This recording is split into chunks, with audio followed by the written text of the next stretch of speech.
something. Here. Hey, this is very good for hold.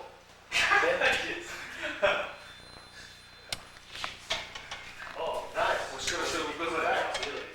Very good. This body, this. Concentrate this, make strong. Same like when you think, say when you get this, you get, and you pull. Think about the muscles you work. That's why you have to learn the muscles here. And you know what the hell you're working.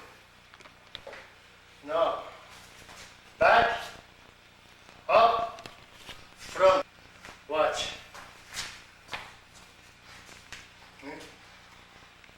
These hands stay here. Now, pull back, get up, front, down, up, back. No, this. Say, watch. You get this here, look. Back, huh? Up, front, down. Say the deltoid's coming. Say shoulder coming out. See, you think if you do this, that's not it. See? Watch how the deltoids come out. That's why I made it, and this one too for twisting. Oh. See? This one is changed to look in the back.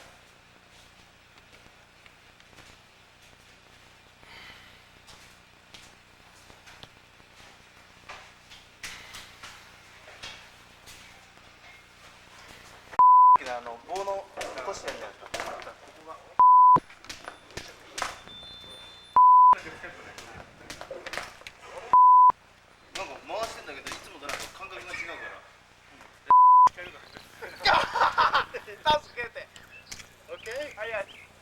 Help!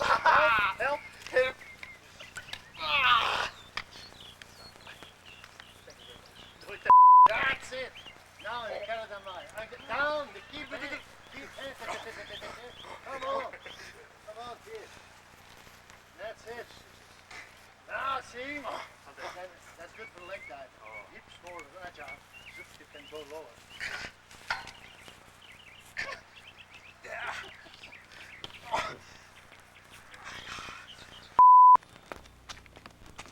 Maybe here better. Sun eyes. Maybe turn back to something.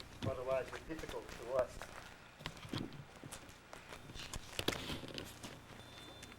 Oh. See that? Didn't drop. No. Hey, don't hurt yourself. You okay? Yes. No. Okay, up, down. Yeah, okay, back. No, okay. Go. Up. Let's go. Come on. Up.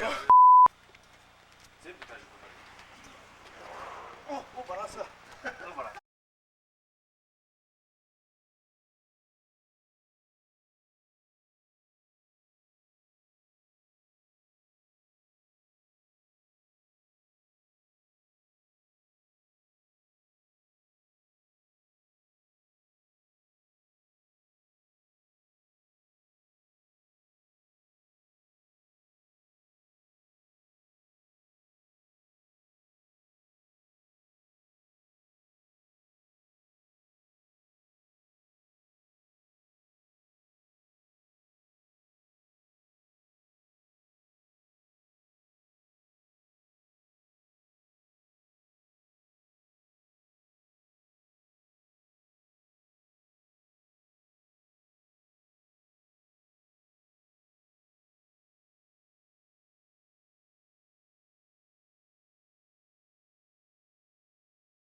I won then, so that when they won, because then they can give beer, and the beer in Japan is good because they learned that from the Germans. They taught them how to make beer, When the crowds from here. Oh yeah, that Kirin. That's a good beer. Kirin. Dry. Sapporo. Yeah, Sapporo, it's like dry. I like it's like it's not like that like the Guinness or the Irish, you know, the That's more than the, you know how they made that Guinness. You'll never believe it. They were making normal beer, you know, in Ireland, and somehow they goofed up, and they got they burned the thing, you know, like when you brew it. Yeah. And they burned the barley, you know, that was in there.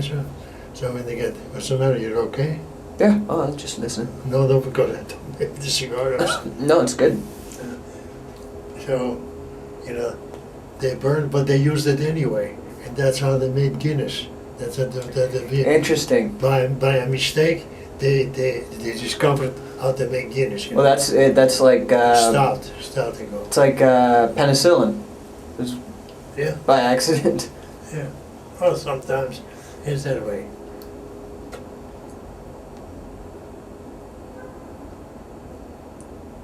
Yeah, I think we should do the Karl Gotch comedy hour. What is it you say? You say the guy is not. He's only good for making a good meal, making shit out of a good meal. Yeah. And Yeah, but that's just sayings, you know. In my neighborhood, that's normal. see, is this like a water? Is this like a tattoo they'd have on the waterfront? No, No. you know, the day I had one. Wish you could talk about that, you know. I had a friend, and he was living in our country a long time. It was Finn, you know, Finn descent. Big, strong bastard, you know, with a mustache. And he always used to wear a turtleneck sweater because he had a snake around his thing, you know, around his neck. Tattooed. Wow. And we were all over the ship and the castles, and you know. So one day, you know, I got him drunk. I said, "Hey, Wino," you know, that's his name. There's no Wino, you know. Oh, okay. Okay. Wino, because the what is it? Wino Kitonin, yeah, wrestler. Wino Kitona. That's her name, Wino. Same name, I see. Yeah, but when I say Wino, you know, you thought of I thought of somebody who drinks a lot of wine, yeah. No. I said, hey, Wino. I said, how come, you know, you did when I loosened him up? You said, because he always told me, and my father, in all family cell, none of it had a tattoo. My father had only three little balls here, you know, like this, 3 little spots, because my father was an atheist, and he was the mason of the buffaloes, and that was the sign of it. The tree, like a tree corner. It was a sign of what? They belonged to it. But what does it have to do with buffaloes? That was the name of it, the buffaloes. The buffaloes? Yeah. And they were all atheists? And it was a thing like Freemasons, you know. Yeah. There was a thing that they believed. It was not in our country, it was in England. In England, and they called themselves the Buffaloes? Buffaloes. They had the thing like it was in a frame, like a certificate, you know, like a diploma. Huh. My father was a guy too. Now, he was the one who did he put you in the wrestling, or was it your mom? Grandfather. Your grandfather?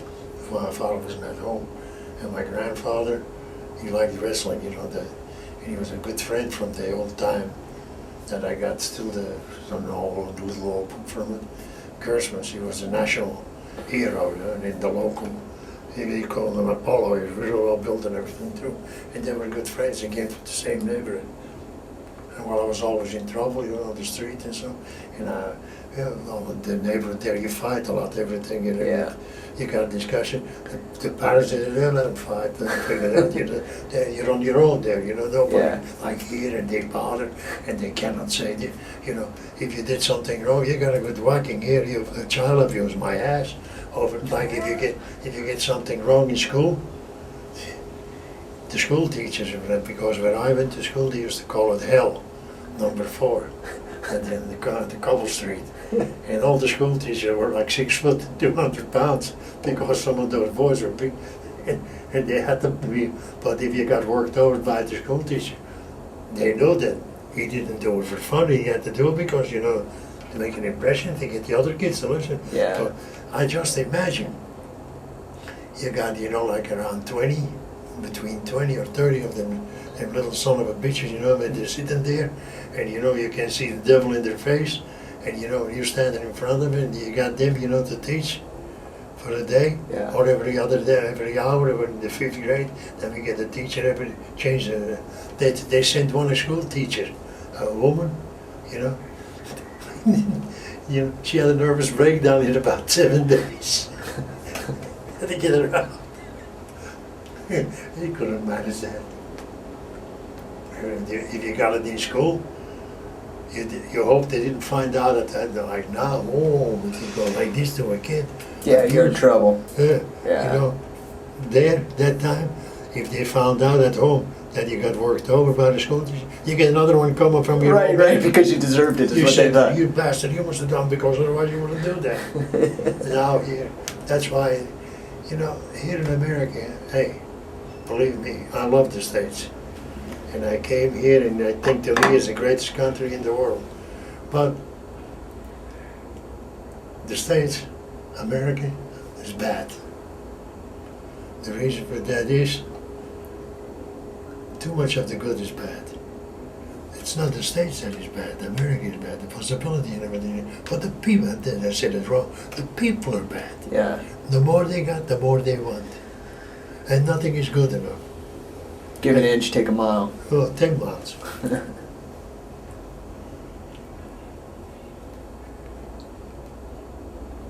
So you think that purring is all work? I want They don't do that anymore now. That's to find out. you don't even like now. They say this and that, and they say that school that tape. I laughed, and you know, see that's why I hate. You know, like you say, oh, we can take this and this. In a way, I don't like it because for this reason. This thing, that tape that you sent me, Yeah. that's a farce. It's a farce. The guys in Europe. Yeah, because you know, I looked, never did they give justice what justice is due. In the olden days, there was an old guy there, I never met him, but I heard about him. And he did the same like Grubmeyer did there. You know, and that's why I'm so surprised. Yeah, I thought you'd get a kick out of that catch wrestling documentary, just because there was so much about Wigan, and you've done so much to popularize Wigan. I'm the one that put it on the map, Yeah. nobody even know about Yeah, Wigan. no, that's true. And then I tell you... Same with catch wrestling in general. Nobody would know about it if it wasn't for you. It would be dead. Completely See, dead. The greatest guys, like I told you, Riley came here, right? Yeah, we're the Americans. Which is only natural. See, when the New World was discovered, they came here. The British, they went up north because before this here, before it became United States, it was a British colony. Yeah. Like they had India and all that because they were big sea, and they were both big seafarers, the British and the Spanish. Yeah. And there was another one too, the Dutch, for a little country. They had a lot of colonies too. Oh, really? Oh, Holland? Oh, yeah. They had a lot, you know, because they were seafarers too. They went everywhere. And they're the first ones to invent the thing, the Marines, the Dutch. Because you see, they couldn't get with so many ships and loads and send soldiers there and leave. They had to get the soldiers and the ship at the same time. So they trained, and also some of the men, you know, on the board of the ship. That's where the idea of the Marines came from them. And they're big merchants, my God. Yeah. Now you think for a moment, when they came here, But wait a minute. So you know what's interesting is that in that whole documentary, they never once mentioned Pop Sharnock. and he was the one that started. Riley run from Charlotte, And Riley, it's all Riley. And he gets there and he sits there and he has a hat and he's well dressed. You should have seen him like I told you before, right? Oh, that. Oh, and he was, and when you see him, that you know what gives him away. You know, you see those kids coming in the gym and they all giving something to him. That's what he's hidden from. He was such a tight, cheap son of a bitch. You know, because that was a 2-6 they had to give to the wrestle there. And you know, and everybody talked that the sheets were so black. You know, the canvas. Yeah. Raw. That was the only thing that was clean in that gym. Was always very clean. That's how much they know about. They want to make it like it was so tough. Yeah. You know why it was clean? Every week. Trachoma. No, every week they knew about trachoma. He knew it from America. But every week, that I have to give him credit for. But he could got to do it for free. Like saying, we got a gym and you're well known. Okay. And they know you. You know, you got your way around in the hospital. So every week, you know, they clean everything and they disinfect everything. So every week they used to they had 2 sheets then. They take it off and they get it because it was done for free. See, and then everybody go, oh, the sheet's so black, that full of shit. Because that was the only thing that was spotless.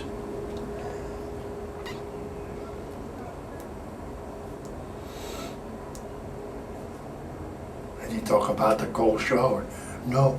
The shower was hot because we paid for it. I dig the line with them to get the connection with the water, and they installed the shower and they made the thing then, the heater for the water. What about Wino Ketonen? Well, I've heard Wino a couple. Ketonen? Yeah, people talk about him. It was great. Was he here in the States? Did he? I mean, was he a carnival guy, or where did he work? They did matches like that. See, I told you how they wrestled in the States, right? They had the best of everything. Well, it's that simple. All right. Like I told you, this was a colony from the British, right? The British Empire. So, you know, North America was, right? Yeah, so you had all the best wrestlers from all over the world come here. Thing came here, the Brits were first here. But then other people immigrated and they all brought something with them. Yeah. They all brought something. It's just like me. I came from Belgium. You know, we're as an amateur. Greco lost. Freestyle, they weren't too clever at it. They said, do Greco and grab a leg or try the triple. Because they had no. Yeah. So, but me, I don't know what it was. Somehow, I always look at when I like something, I try to find out everything about it. Yeah.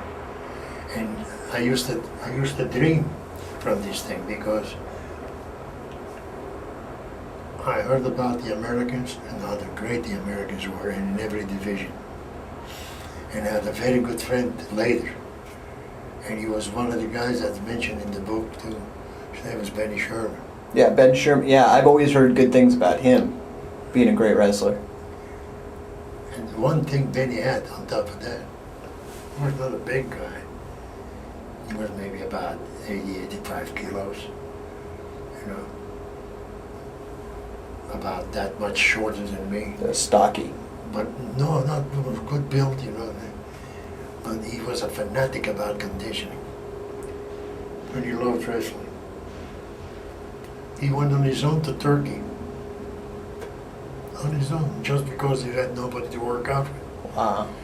But you see, when the Americans, when they come, like the British came to think that they got all the influence from all the other people that immigrated, and instead of Lancashire catch, they didn't call it Lancashire catch anymore, they go American catch is catch. Well, you live in the States, so am I.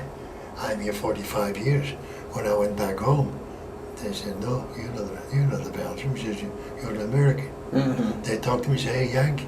They said, hey, where I come from, you gotta watch that. This is why. I said, those are fighting words. I said, you call me a Johnny Red, fine. I said, you call me a Yank, I said, I'll punch you. They laughed.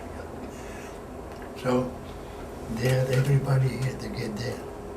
So I told you, Ronnie came, he was supposed to come here, but he didn't have Joe Robbie with him to do the work for him. Yeah. No, he was on his own, and they say he was so great.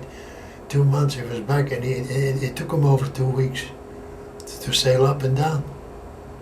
You know, over the week. Yeah, sure. From England to get to Luther. So he pretty much sailed here, checked things out, and then got right back on the boat and headed back. I think he got on the boat. That's what I think, because but he always thought, oh, America. Then he talked to him, but he never said what happened to him or nothing. You know, because he was an conceited bastard. Me, I take it as it is. So what? You win some, you lose some, yeah. But the thing is, learn, pick up. All right, you may beat me now. You ain't gonna beat me forever because I'm gonna be on your ass. Right. That's my goal now. Right. How did you beat me? Then next time, if you beat me 2 times or 3 times the same way, I say, hey, something's wrong here. You gotta fix it, yeah. Get off your ass, asshole. Watch what the hell is going on here. So, you know.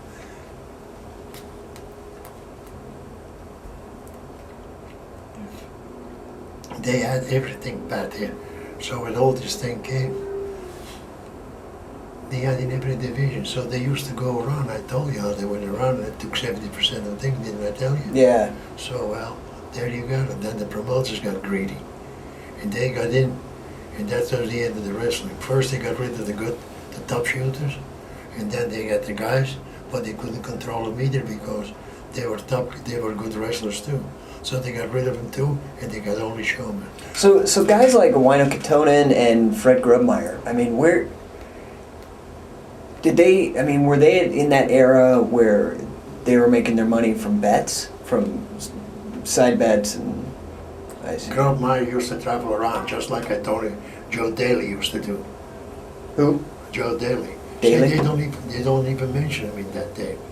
You know, Joe Daly, he was from around there too, you know, the Wigan, this and that. But they wrestled on their own. They didn't. Riley made the club because then he could get the money from Charnock at the club, but he didn't care. Because he had, they don't mention Charnock, they don't mention Joe Daly, and Charnock had 3 guys that the Wigan bunch didn't want to know about it. So one guy wrestled him. The guy that you see him in the pictures, just a short man, he was a good friend of mine.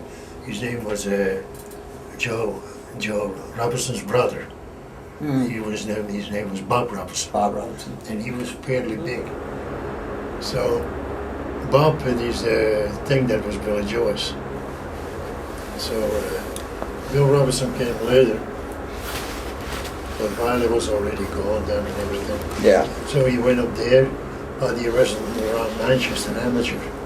Then he went up to Wigan, but there was nothing there anymore. They were all gone, you know, like, it died out, you know, because now when I went there, I saw that gym, and that guy who would, they talk about submissions, maybe. And they have a bar. It's not a bar, it's submission. Mm-hmm. And it's not on a bar, it's just like this on your arm. You know, the worst ones you got, you know, the hardest, but once you control them, you got your shoulder and your hip. The knee is very sensitive and an ankle. Woof.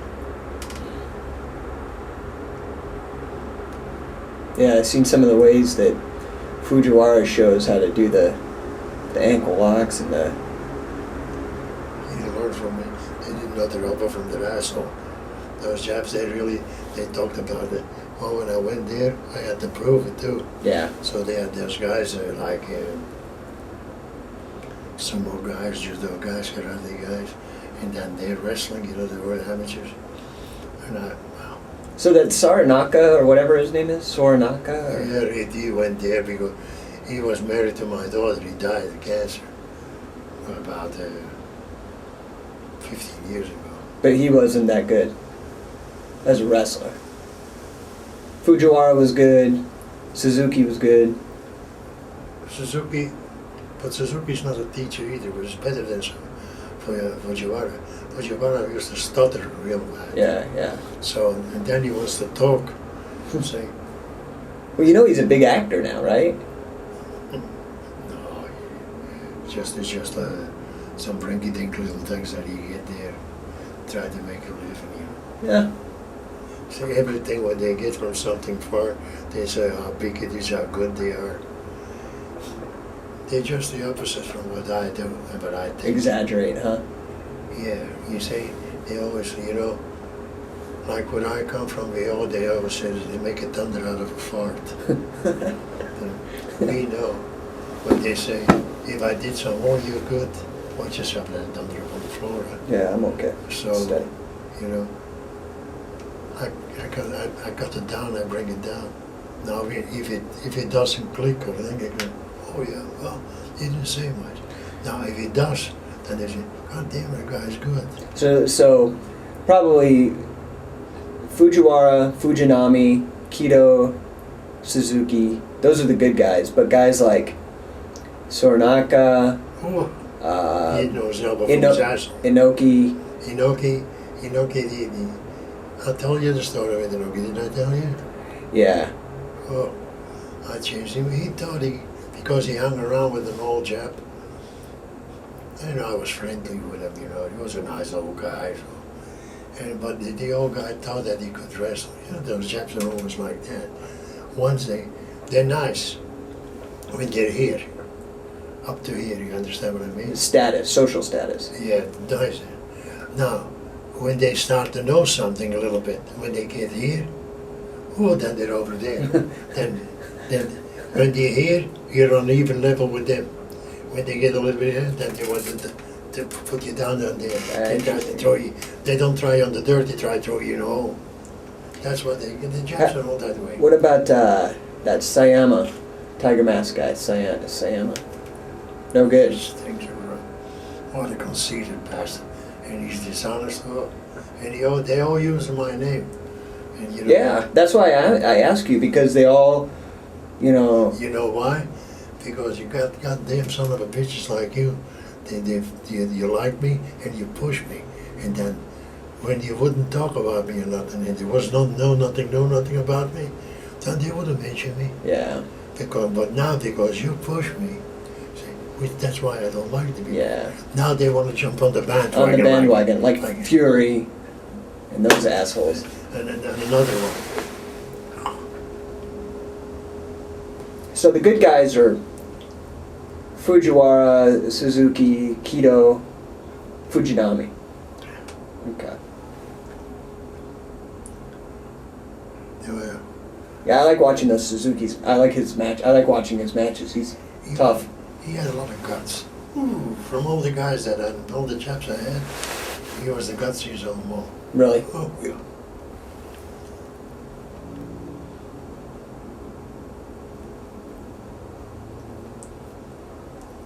You're okay now? Excellent. Thank you.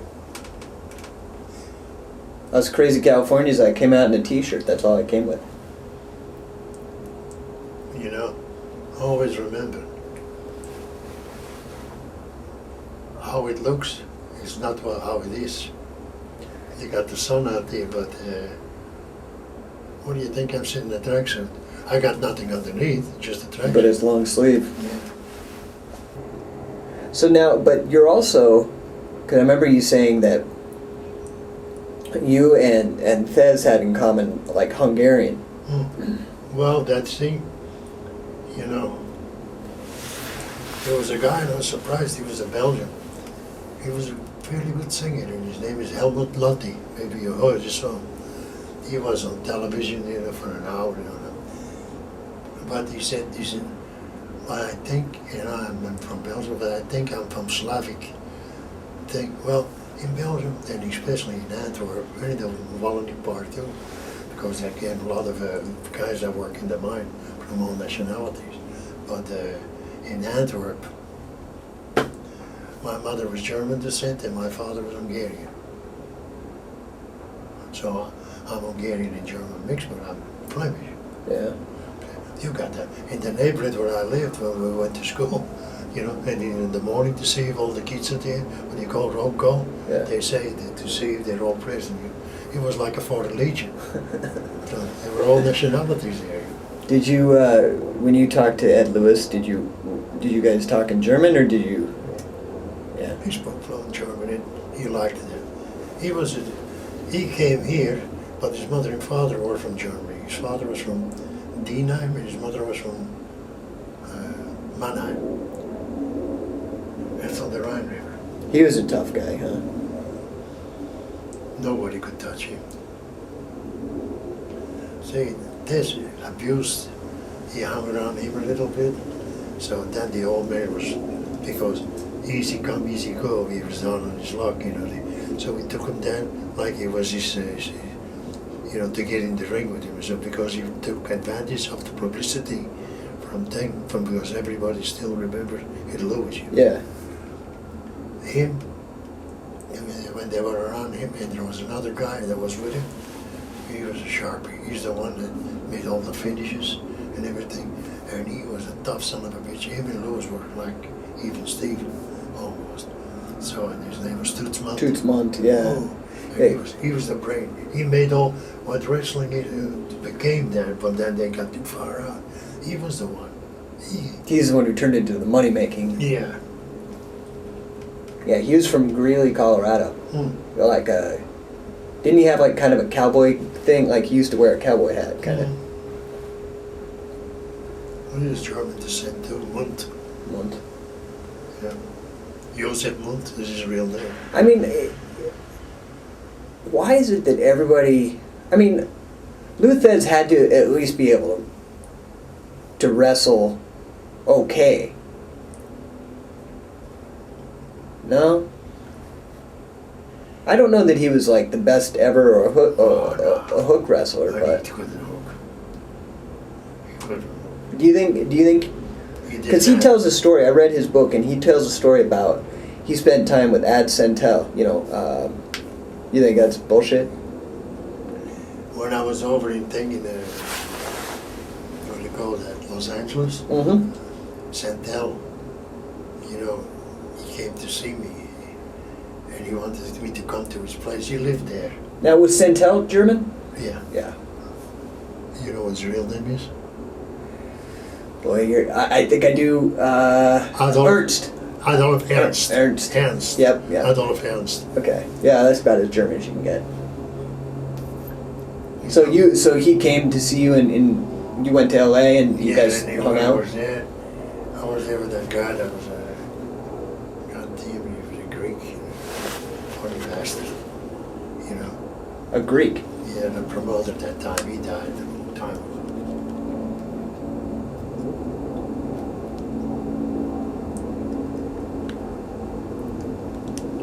And he wanted to talk to me, you know, very bad, you know, you see. I never made it, you know, sometime. But I got called and I went to Japan and from there on. Yeah. The rest is history. But, so, I mean, you don't think that Fez trained with Ad Santel? I mean, it's hard to say, but... They use that, listen, you know why I know that? How many guys have said that they worked out with me and trained with me? Yeah, a million. Tons of guys. Japanese guys. No, here Americans doing everything, and in Europe, I never saw them. Yeah. Maybe I met them somewhere and said, oh yeah, like one guy said, he said, hey, yeah, remember me? I said, maybe, I said, I forgot. You have seen a guy somewhere, and he said, oh, hello, very, oh, fine. Then he worked out with you. You just shake hands. Believe me, there weren't too many guys that liked to work out with me. Yeah. You know, Pretty rough, huh? No. Before that, I wouldn't do nothing. I said, come on, follow me. And do the conditioning already back then.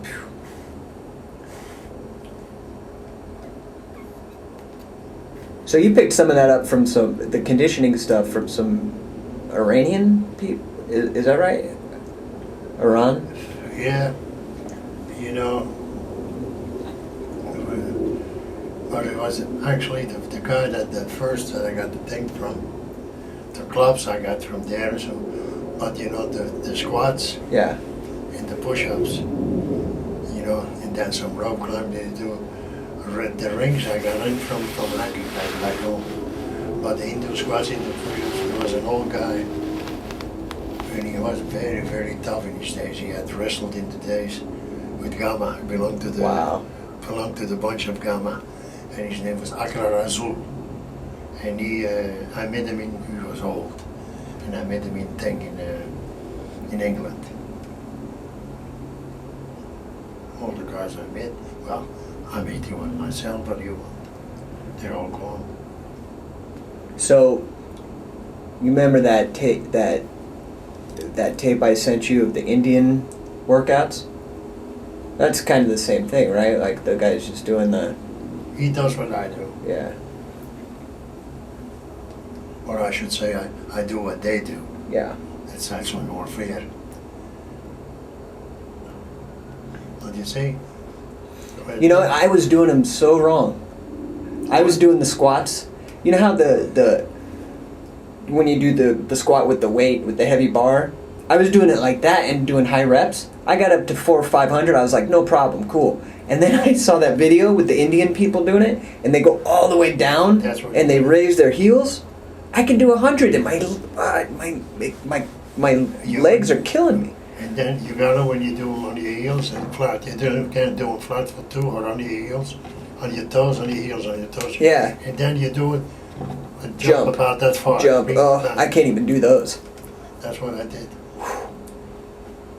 Yeah, I had to totally start over because I thought I was doing something, and then I tried to do them all the way down, and I did the first time I could only do 50, and I was doing 500 of the normal, you know, the way the power lifters do the squats. I did 500. I thought I was doing something, and I did the ones where you go all the way down. I could do 50. What do you work on? So your weightlifter, he just didn't go for the weight.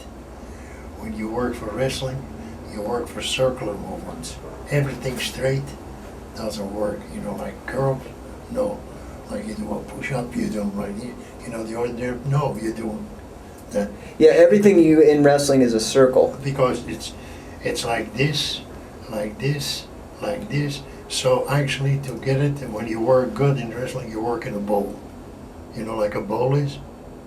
A bowl. Yeah, okay. That's a circle from all angles. Yeah, yeah.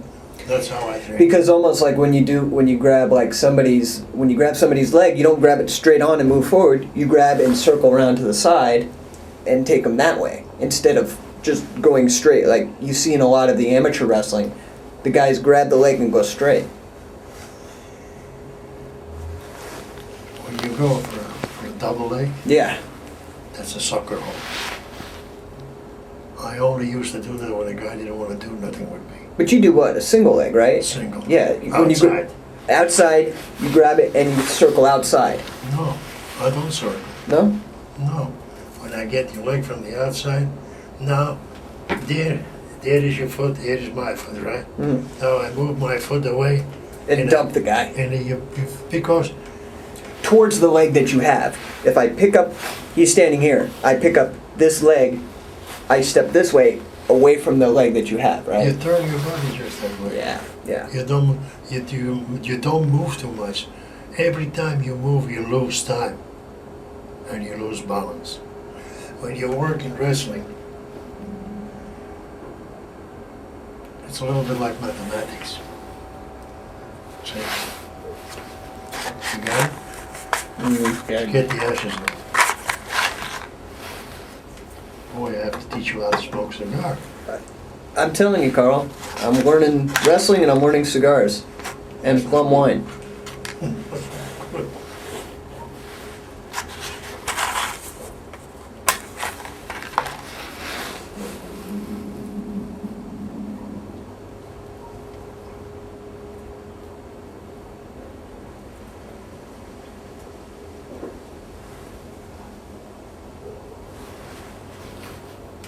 I got to give him credit for one thing. He had guts. Yeah. He went in when those guys came over from the Gracies. Yeah. You know, and he did. But he thinks judo is, when he was with me, he changed his idea pretty fucking fast. Listen, judo, you know, I told him, I said, I only put on a pajama when I go to bed.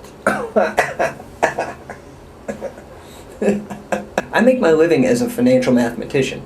I make my living that way, and I pursue wrestling because I love it, because it's my passion, and I want to know about it, you know?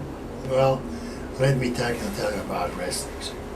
Because he said, oh, Bush, you know, he wants to pull him over it. I know. Being judo, I took the best judo guys and I snuffed them up like nothing. In Japan. Yeah. And you know, and the karate guys and everybody, even the sumo guys and so, but they screamed like a bastard because they push, and you're out the thing. Yeah. They got tremendous balance. They're real fast for a big man, but they, and then it's over. After 2-3 minutes, their tongue hanging out of their asshole. So the guy tried to push me. He said, "Yeah." I said, "No, it's not over." I said, "Bullshit kills on the floor." So you know, when I face locked them, because they talk about the face lock, you know, in these tape you sent me here. Yeah. The guys that were showing it, they didn't know how to put on a face lock. Fujiwara knows. You showed Fujiwara how to do it. I showed them. Yeah, but you know, you don't push like this. You just flip up your wrist just like that, and that's it. And you use kind of this. Yeah. And I get it down, you slide in here. Mm-hmm. When you got it in, now I got this here, you know. And I just do this and I hold you, and your asshole opens up for the 5 to 2. But that is nothing. That's only a preparation. Because like I told you, standing up, you know, an arm bar, I do it, I got you for 3 minutes, just push your arm in, I get it like this, in my chest on your arm. Yeah, and then extend the arm. Yeah, but that's nothing. This all down, that's what I do. And so you don't do any of the hooks standing, you do all the hooks it's on the ground. impossible. Yeah. There is no hook standing. Yeah. So I thought. That's why I always told you, bulls get killed on the floor. The reason why I do that, when you got the bull and he stands up, he ain't gonna go nowhere with you, but he's dangerous, huh? But once you got the bull bound to slaughter, when he goes in, you go and watch in the slaughterhouse. I went there one time. Made me sick because I love animals, but that's their living. Those guys, they think nothing of it. And he had a friend that worked in the slaughterhouse, and he asked me to come one time, so I did. But I never want to go again. And now with the pigs, oh. Hey, by the way, because I know about your your passion for animals. So I tell you, because I work doing kind of, you know, like actuarial data, you know, like life insurance tables and stuff. So I know that I anticipate that you're going to be around another 20 years, 25 years. Okay? So you got to do your best to work at that. But I hope that's one time in my life that I ain't gonna start here, but I hope you're right. Okay, but okay. I don't think you will. I think I am. But in the worst case scenario, it's not. The way we are doing now with that tape, you know, and I send you the money or whatever. Someday when you know you're pushing up daisies or whatever, if it's okay with you, what I'd like to do is send that money to Pitbull Rescue. What I got, you know, the little bit that I got left. Yeah. It's for the animals. Okay. Society. Is that okay that I do that? For sure. Okay, because I think that's something that both you and I agree on, and I think this girl that I'm with, I'll probably end up marrying her, and she's very passionate about Pitbull Rescue too. So I think it's something that could be very, very good for the animals. But I just wanted to get your kind of, you know, blessing for that. Yeah. So now when you go back to wrestling to talk about wrestling. Yeah. You don't think wrestling, they all think, you know, you pull this and that. Yeah, you were saying it was all circular. That's it. And then there's just the biggest thing that you gotta do. Circular, it's like circular and like mathematics. And then how do you study wrestling? When you got to start wrestling, when I teach wrestling on a guy, he has to do condition first. A truck or a Rolls Royce. A Rolls Royce is the best car, right? Has to have gas. No gas, no oil, no water, that's a condition. So that's the same with the wrestling. If you got no condition, you're tired. When you're tired, you can't think. Yep. When it's all down the drain. Yep. So when you use this, how long are you gonna last? 3 to 5 minutes the most, right? Yeah. And after 3 minutes, already the strongest guy is already going down. Well, you saw it. That's why they changed the rules of wrestling to make the periods now. These it used to be long periods, like 12 minutes, right? That's not long. That's the way it should be. Yeah. It used to be in my days 20. Wow. And then even before that, you had to wrestle until there was a result. I said, you know. What do you think about it nowadays? They do this wrestling, but no pins. I think pins should be in it. Pins and submissions. Yeah. See, when you got no pin, then you got those pricks like Gracie. He's laying on his back. Yeah. You know, when they told me, I looked, I said, yeah, he got guts.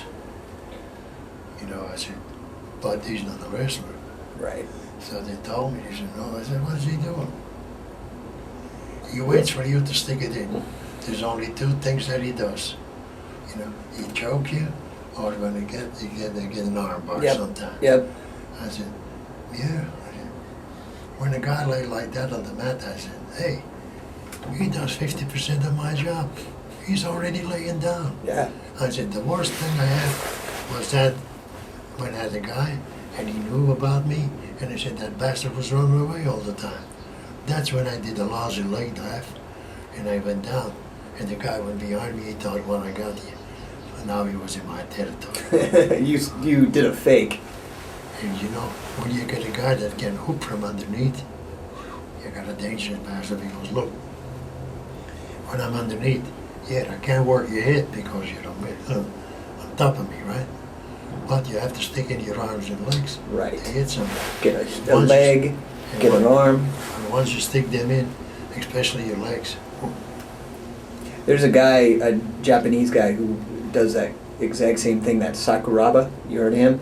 He does that same thing. He always gets guys on his back, and he gets the hooks from underneath like that. He gets on all fours, and they put the legs or the arms in, and he gets like a double wrist lock or all kinds of different things from that position.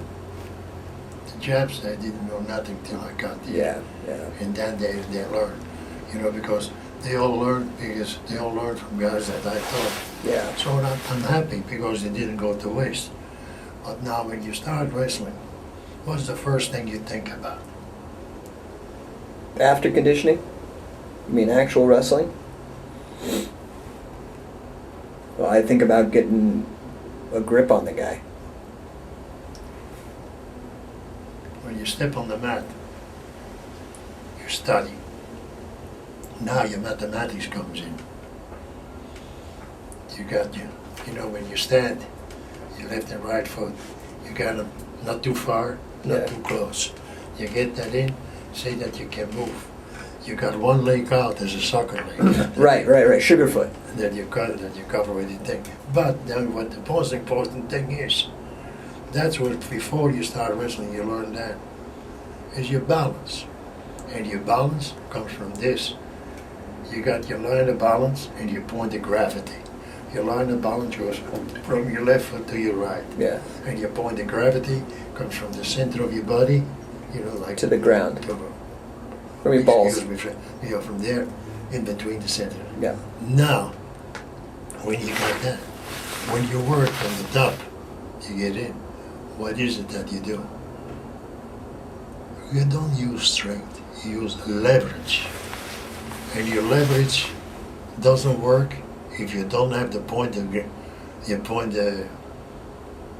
fulcrum right. Yeah. I had to think because I had to look those words up in the dictionary because I didn't know how to say it. Then I never went to school for anything. You know, sure. I learned everything by myself and on the street. So the guy said, yeah, you give me your lever and I move the world. I said, yeah, that's what Archimedes said. I said, but the Greek son of a bitch, he said, he didn't tell you where to put the fulcrum. I said, you can't have a lever. And he said, yeah, if I got a lever. I said, you can have a lever from here to kingdom come. I said, and your fulcrum. And the fulcrum isn't in the right place. I said, you can't move nothing. I said, I just have a lever from about a meter or a meter 20, you know, just from here to there. And I put it right. I said, I'll move your ass. Yeah. And I said, that's what I'm doing. So you make sure you have your balance right, and that when you know your point of gravity, then you can move that guy fairly easily to the ground. You say when he pushes, you're moving. I never moved. I just moved my legs, knees and they were pushing. They had one guy, and he was a big, strong guy, a strong guy. He said, all right, let's push. And he went, no. I said, you push like this. Yeah. Now we push in, we go arm to arm, like this, like in training professionally. I said, now push with all you got. I run his ass around the gym like it was a baby. I said, where are you now? I said, you blow. And I think, I said, if I sidestep, you run right in the wall. That's where it comes in. And the same things standing up kind of apply when you take them to the ground. Standing up is nothing, because, like I told you, you bring him to the ground, now you got him. But you gotta watch. In the old days, they had some guys that were very good from underneath. Yeah, they didn't work no crooked head scissors or face locks on them. But your arms and your legs, and which is the most sensitive part of your body? Probably your face. No. Your ankle. I put your ankle and I go like this, 2 fingers. And your eyes all over so far, you turn a 5-ton truck in there. It's very sensitive, and because the lip is very limited. And you can cripple a guy for life on his ankle, on his knee too. But when you get him in the knee lock and step over, you don't pull it back, you just lift up that heel and you get in. You've got to watch that. Because you'll be walking with a cane for the rest of his life. You rip all the ligaments.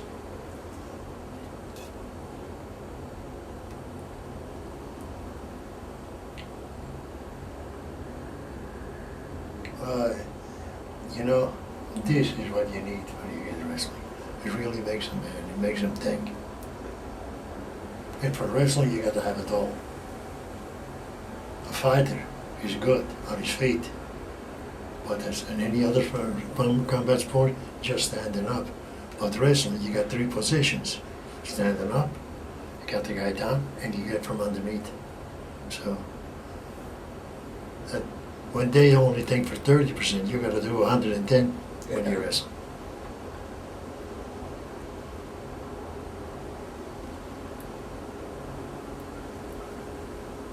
And your favorite holds were always the toe holds.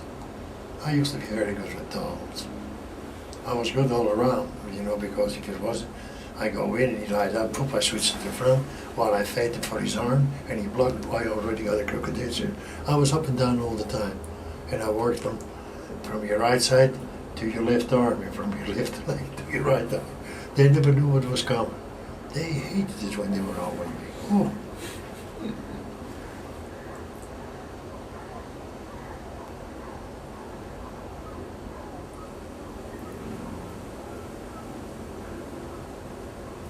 And when I really had an eye opener, I was about between 10, 12 years old. And there were a couple of Americans that came over.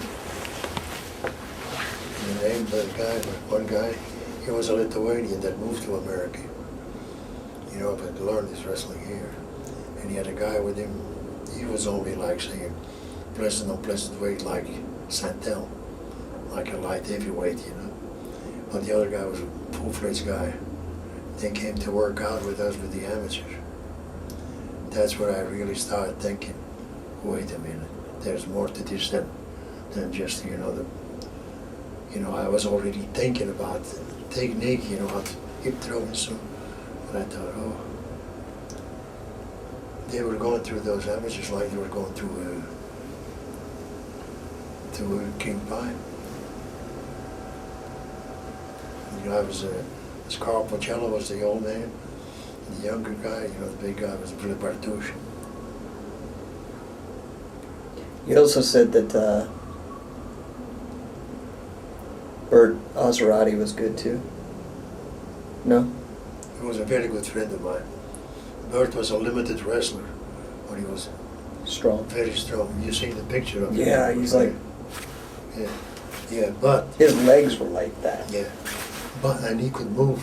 He could do a somersault on a handkerchief. So he was fast. I wrestled with him, and they said to me, nobody can take him down. So they were all scared to death of him. I worked with him a lot, and I made a lot of money with him working. Yeah. So he liked me. Oh boy, he thought the world of me. So he said, when he talked with that Cockney accent, and then like rock and roll. Yeah, he said, the cat. I said, oh. He said, you always got no holes. He said, I think I got him. He said, oh. I said, and when I work with the other guys, they think I'm a fucking telephone book. They're pinching me all over. You know, like they go like this, like loosen up because it hurts you. He said, the kid never punches me. He said, one time, when the first time I wrestled him, I moved in, you know, it's like a polonaise. I jerked on his head and I went back up, fended for his legs, and he get in, and I got his head. You know, so when I got his head, and he pulled up like that, I just switched it, just grabbed his leg and pop! He hit the dick like a pack of shit.